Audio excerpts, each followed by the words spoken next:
It starts with a simple question: why does the journey to your first $10,000 always feel like climbing a mountain while every dollar after that seems easier to earn, save, or invest? Imagine a young professional, carefully tracking each paycheck, calculating every expense, feeling a constant push and pull between desire and restraint, and yet, after months of discipline, seeing only a few $1,000s in the bank. That initial threshold is not just a number, it represents the first major psychological barrier in our relationship with money. Human minds are wired to assign disproportionate meaning to initial gains, creating a mental friction that can feel heavier than the financial reality itself. The core concept here is that the first $10,000 is more than currency, it is a psychological benchmark that defines how we perceive risk, reward, and our own financial competence.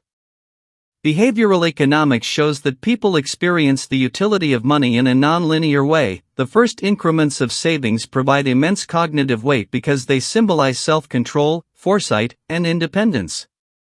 Each small step toward this goal triggers internal conflicts between instant gratification and delayed rewards. It is not merely the act of saving, it is the negotiation between our present selves and our future selves, a negotiation that requires both awareness and patience. Consider the psychological dynamics at play. Loss aversion, a well-documented phenomenon, explains why spending feels far more tangible than saving. Each time you spend $50, you feel the loss sharply, yet each time you save $50, the gain feels abstract, almost invisible. This imbalance is compounded when you are trying to accumulate your first substantial sum. The brain interprets small amounts saved as less rewarding compared to small amounts spent, even if logically, both are equal. The friction is compounded by societal signals. Media, peers, and advertising constantly frame money in terms of acquisition and lifestyle, not accumulation and security.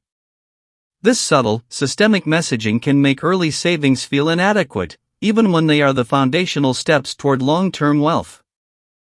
Mathematically, the first $10,000 is significant because it represents a critical pivot point in exponential thinking. Consider the compounding principle. While $1,000 saved may only grow to $1,050 after a year at 5% interest, $10,000 grows to $10,500 under the same conditions. The absolute gains become meaningful at this threshold, not because the percentage changes, but because human perception finally begins to recognize tangible progress.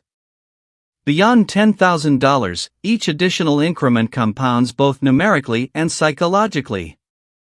The barrier is not set by the market or by interest rates, but by the mental model we carry about what money feels like. Before this point, growth feels slow and almost intangible. After this point, momentum begins to take hold. Zooming out, this is a systemic issue. Historically, wealth accumulation has always been staggered and threshold dependent. In pre-industrial economies, initial capital was almost always the hardest to secure, often representing years of surplus labor. The first meaningful sum required navigating societal structures, scarcity, and sometimes arbitrary taxation. Modern banking and digital finance simplify the logistics but not the psychology. The systems we operate in, salaried work, consumer credit, micro-investing apps, create friction that is subtle but pervasive. The first $10,000 remains a psychological bottleneck precisely because it embodies both independence and responsibility. Once this threshold is crossed, the system's mechanisms, compound interest, diversified income streams, financial literacy, begin to amplify effort rather than resist it. Identity plays a crucial role in this process. Crossing the first $10,000 changes how we perceive ourselves, not just in private but in social and professional contexts. Before the milestone, many individuals unconsciously frame themselves as someone who struggles with money or someone living paycheck to paycheck, which reinforces behaviors that maintain scarcity. Reaching the threshold allows the adoption of a new identity, a saver, an investor, a planner. This identity shift is subtle but profound. It rewires decision-making, reduces cognitive friction around money, and opens the door to more advanced financial behaviors. Importantly, this is not about ego or social signaling, it is about aligning internal belief structures with external financial behavior, which is the essence of sustainable wealth psychology. From a behavioral standpoint, the early stages of saving are heavily influenced by anchoring and reference points. The first few $100s saved may feel negligible if someone compares themselves to millionaires or peers with higher income, but these comparisons are misleading. Anchoring at realistic milestones, the $500, $1,000, $5,000 points, creates a stepwise approach that reduces cognitive overload. Each increment becomes psychologically digestible, making the accumulation process feel continuous rather than overwhelming. Framing your first $10,000 as a series of smaller achievements is mathematically and psychologically sound. Each step compounds motivation, not just capital. The structural math of cash flow and savings rates further illuminates why the first $10,000 is uniquely challenging. Suppose a person earns $3,000 a month after taxes and can save 10% of income. At $300 per month, it would take 33 months, nearly 3 years, to reach $10,000, assuming no interest or growth. Factor in discretionary spending, emergencies, and lifestyle inflation, and the timeline extends. The arithmetic seems simple, but the sustained effort and cognitive discipline required make it a significant hurdle. Once past this point, however, percentage-based savings become more impactful. Saving $500 from a $3,000 income begins to feel achievable because the brain now has evidence of prior success. Evidence breeds confidence, which accelerates accumulation. Psychologically, the first $10,000 teaches lessons that no spreadsheet can fully convey. It instills patience, self-regulation, and delayed gratification. It reveals the interplay between behavioral biases and systemic design.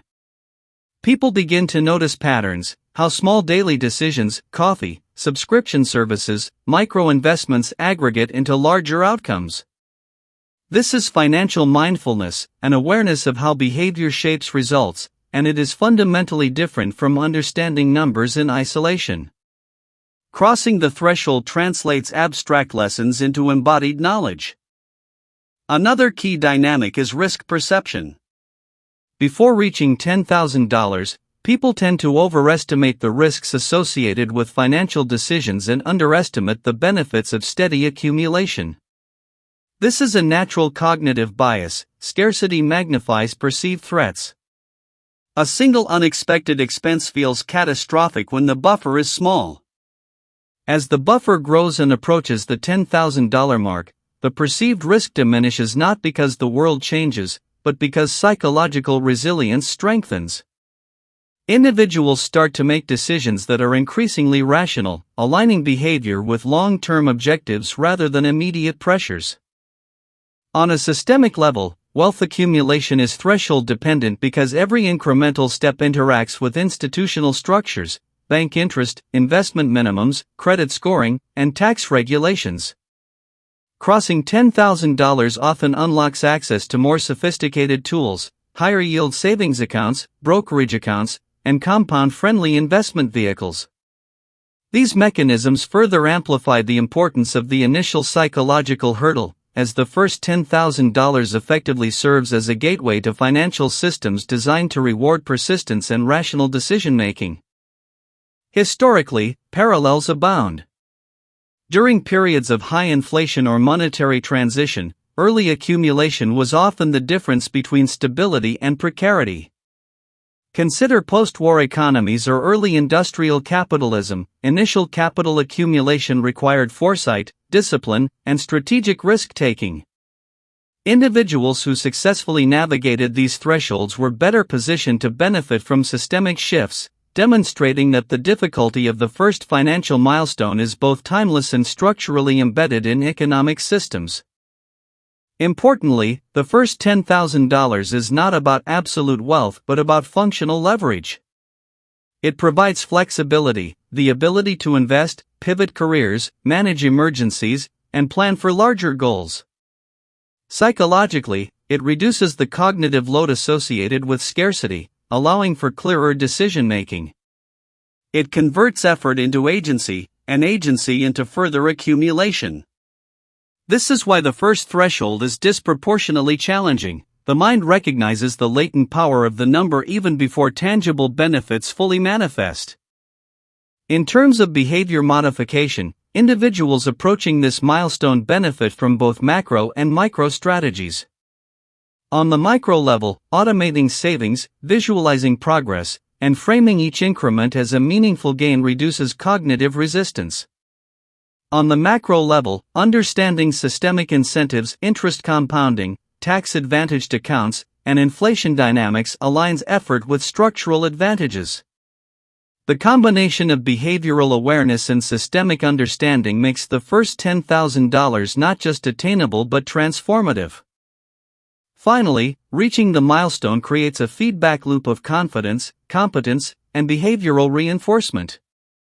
The lessons learned, discipline, patience, risk management, and financial mindfulness, are portable and compound over time. The psychological relief of crossing the threshold also reduces stress, allowing for better decision-making across domains of life. The first $10,000 is not just a number, it is a turning point where abstract concepts of wealth become tangible, and where human psychology and systemic mechanics intersect in a way that sets the foundation for sustainable accumulation.